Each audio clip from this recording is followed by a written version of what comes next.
So this review was requested, and so I decided, hey, I'm up for a good challenge, and we haven't really done a lot of review requests for Blockbusters this year, so I was like, okay, you know what, sure, I'll take this request. And I figured it kind of fit into a couple of other movies that we talked about earlier this year for the show, so I figured, yeah, sure, I can talk about this.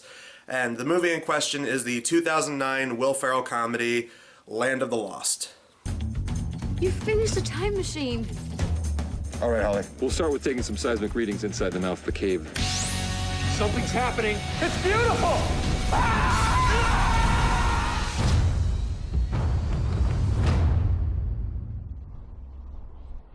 Do you realize what this means? Yes!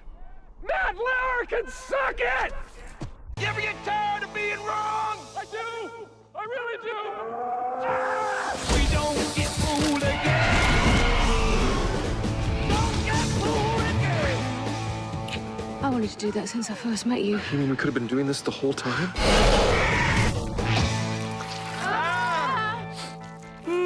I've been weak. Now I remember back in 2009, they really advertised the hell out of this movie. Universal really wanted this to be big, and you know it's bad when not only the creators of the original show come out and say it's bad, but also the CEO of Universal at the time came out and said that this movie was bad. So yeah, that's the kind of caliber of movie we're in for.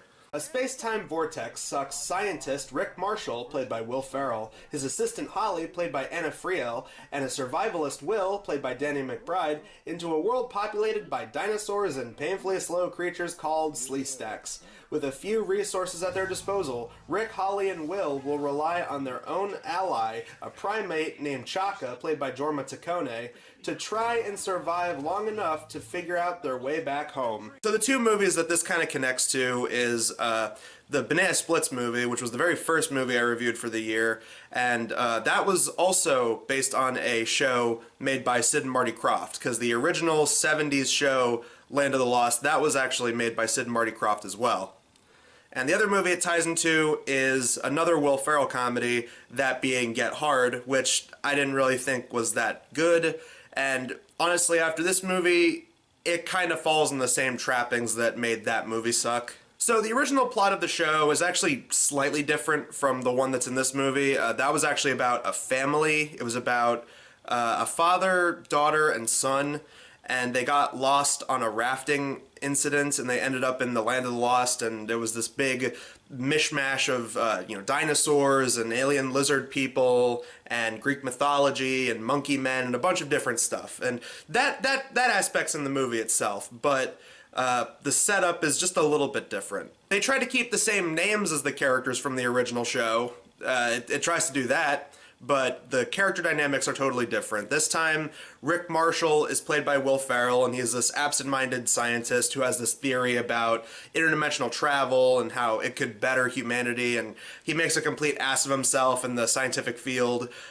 He pretty much becomes a viral hit after humiliating himself on Today with Matt Lauer. Yeah, this was back during the time when Matt Lauer could pretend that he was morally above somebody. And oh, how those times have changed. Is it bad that the only joke that actually aged well in this movie is Matt Lauer can suck it? How is it that that's the only joke that somehow aged well? Matt Lauer Can Suck It by Dr. Rick Marshall. So yeah, Will Ferrell makes an ass of himself because people think that he's crazy for having these asinine theories about interdimensional travel.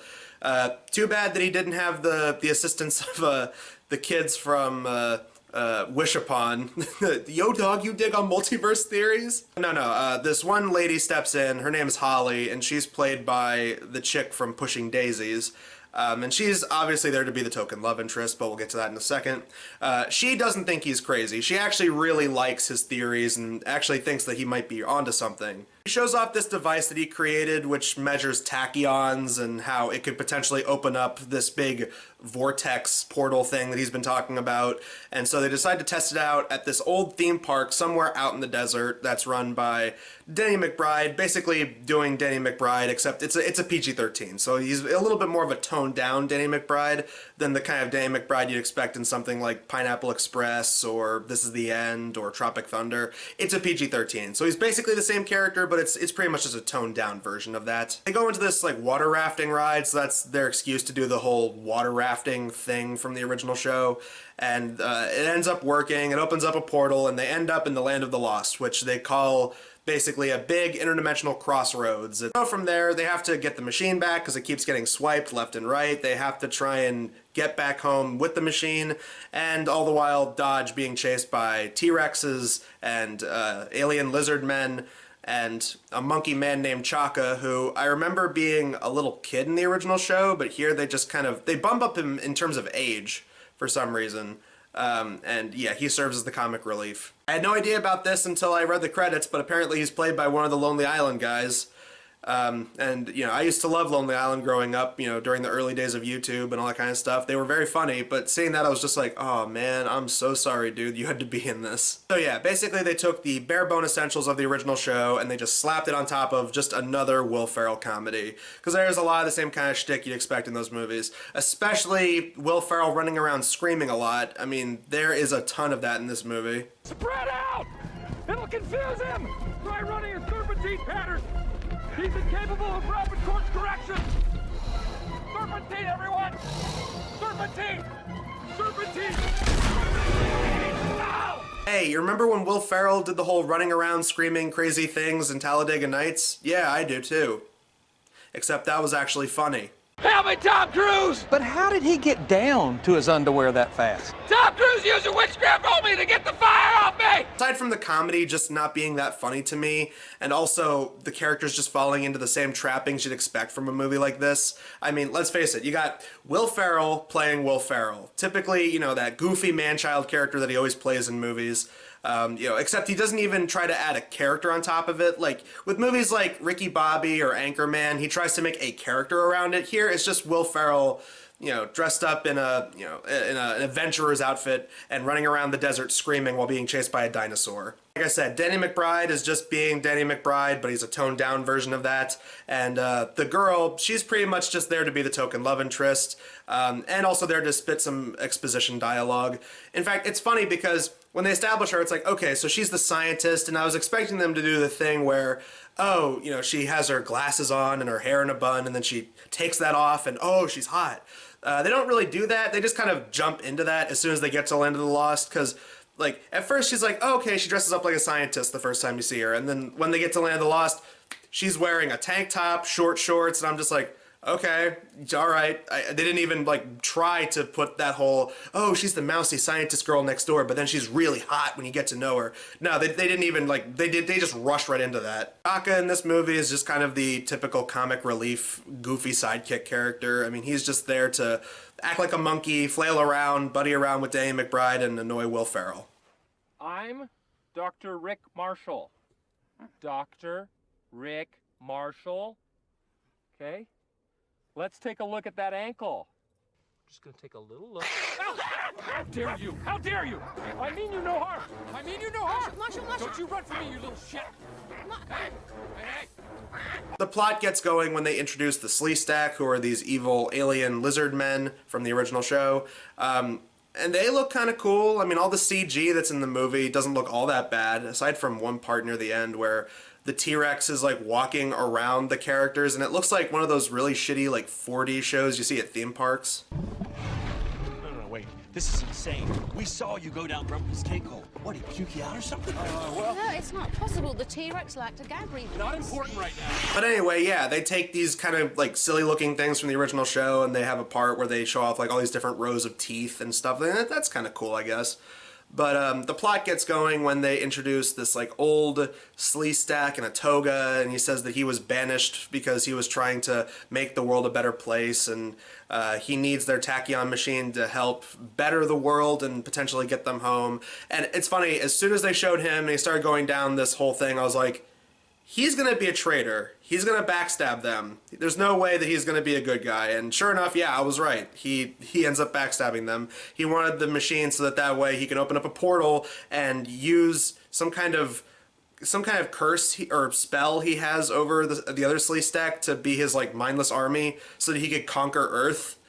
Because apparently Earth is just the most tempting place in the galaxy to conquer. Because every alien movie or any movie about an invasion, they always have to go, yes, we want to take over Earth, because Earth is apparently just so tempting to take over. Another problem with this movie is the editing is very scattershot. There's parts where they'll be in like really tight end situations. You know, oh, they're surrounded by the slee stack. Oh, they need to, you know, devise a plan and try to figure out how to get the tachyon machine back. And instead of showing them escape the slee stack, they just went, ah, fuck it, who cares? And then it just cuts, and they're in the woods trying to think of a plan. And it's like, well, how did they get away from the slee stack?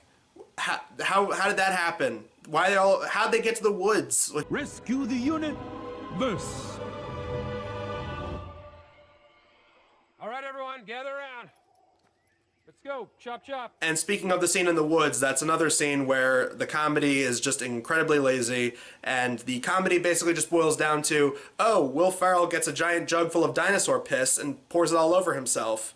And it goes on way too long, and it is not that funny. The part where the evil toga slee stack guy has Holly, the main girl, kidnapped, and so they find out that she's been taken, so they're like, quick, we gotta find her. Because the scene before that was they were all celebrating that they found the tachyon machine, and they were in the middle of like the desert, and there was this like destroyed hotel area where they were like swimming in the pool and getting baked on these weird fruits. That was dumb. But she was off like a few feet away because there was a portal that opened up, and there was this room full of crystals, and the crystals were what the evil slee stack guy was looking for. And then he shows up and has a couple of slee stack take her away, and so now she's being held hostage. And then the other guys, Will Ferrell and Danny McBride and Chaka, they end up seeing that she's been taken, and then this leads into a joke of them seeing two slee stack have sex. And, you know, Will Ferrell and Danny McBride have some banter. Danny McBride's like, oh, dude, he's gonna tap that ass. And Will Ferrell's like, oh, no, he's not gonna do that. Don't be gross. And then a couple of like, oh, ooh, reaction shots. And then Will Ferrell's like, oh, yeah, he is gonna tap that ass. And then you hear banging noises off screen. It's like, could you imagine the people that made the show thinking that some years later in the future they're going to make a movie about this and they were gonna have two slee stacks fucking?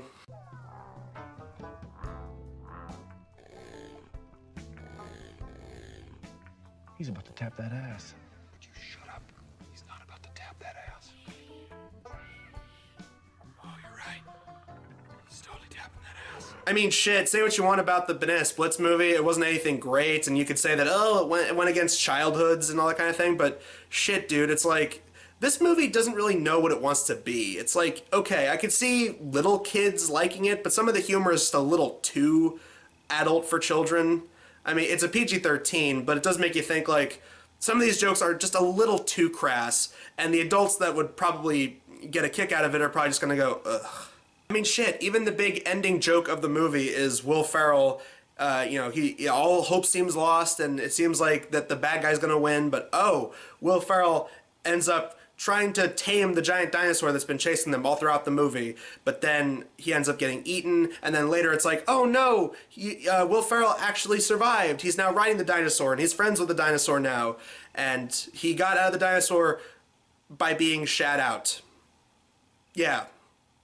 Big payoff to that was a poop joke. And then as for the wrap-up of the plot, I mean, they get the tachyon machine back, Will Ferrell and British lady go home, and they defeat evil toga-wearing slee-stack lizard man, and Danny McBride stays back with Chaka to become his second-in-command over his monkey man kingdom, and Danny McBride hooks up with all the cave women that he wants. The movie also kept reminding me of other times they tried doing this, and sometimes they worked, other times they haven't. Sometimes you take these obscure, cheesy shows from like the 70s or 80s, and you try to make them into like modern day frat pack comedies, and sometimes they work, other times they don't. I mean, 21 Jump Street was a good example of how it worked, because it had a decent sense of humor and self-awareness to it, where it was parodying the fact that it was a goofy show from the 80s, but it also felt like it was like a loving homage to it in a way. Another movie that came out before Land of the Lost was the Ben Stiller, Owen Wilson, Starsky and Hutch, which felt like they were kind of parodying the source material.